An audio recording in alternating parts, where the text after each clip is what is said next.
Umuco ugizwe n'ibintu bitandukanye, habamo imyemerere, imigirire, imyumvire, imitekerereze, ariko habamo n'imirimo ndetse hakabamo imyuga, ubugeni n'ubukorikori muri rusange. Umwe muri yo uba ububoshyi, kandi ikaba umwe udateze gucika i Rwanda. Twatembereye ku ngoro ndangamurage, dusanze umubyeyi ukora umwuga w'ububoshyi, ariko by'umwihariko ibikoresho gakondo. Aratangira atwibwira, anatubwira uko yaje gutora uyu muco gakondo. Ikaze. Nitwa Mukeshimana Yozefa. Jewe ubukorikori nkora bw'umwuga wa gakondo narabyize. Mbyize numva ndabikunze cyane, ndabikora.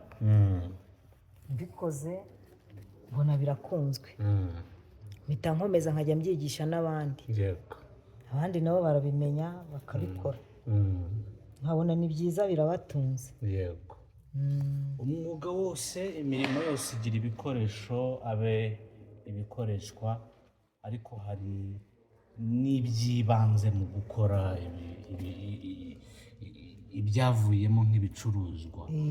Ni ibiki mukenera nk'ibikoresho mu buzima bwa buri munsi? Ibikoresho dukenera dukoresha urufunzo. Yego. Tugakoresha urumafu. Urumafu tukarukoresha, tugakoresha ibirere, intaratare, ubuhivu. Ubuhivu ariko atari buno buhivu bw'imifuka. Yego. Bugera ku biti by'ibuganda. Tugakoresha amasaro. Ububoshyi bugira ibikoresho bitandukanye. Bitandukanye. Harimo haragenda haza iterambere, imiturire igezweho, rimwe na rimwe ugasanga hari nk'ibyatsi, ibyo waruvuze bikoreshwa, cyangwa se ibiti bimera bikoreshwa mu mwuga w'ububoshyi. Tunabwira abantu yuko ari bwo buryo bwo gukora ibintu ariko navuga ngo by'inshuti n'ibidukikije, bidahumanya ikirere. Ahantu n'iki twasaba kugira ngo hongere haterwe ibi bikoresho, ibyo byatsi, ibyo nkenerwa by'ibanze mu myuga itandukanye, ndangamuco, ndangamurage, by'umwihariko ku buboshyi? Bibaye byiza nyine babiduhingira. N'iriya mikindo turayibohesha. Imikindo iriya nyine biriya biti batera. Ubukangaga. Imikindo. Imikindo yo ku muhanda.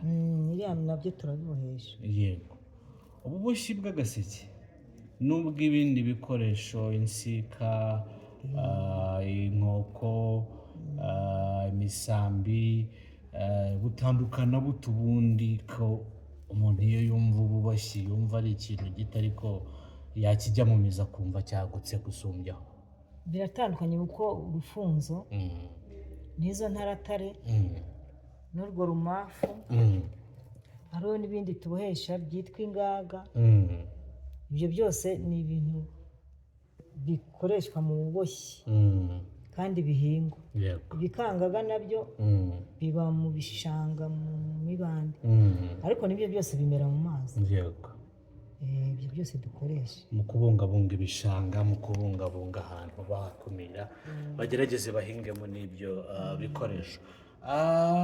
Bajya bavuga ngo ukugira ubumuga burya si ukudashobora.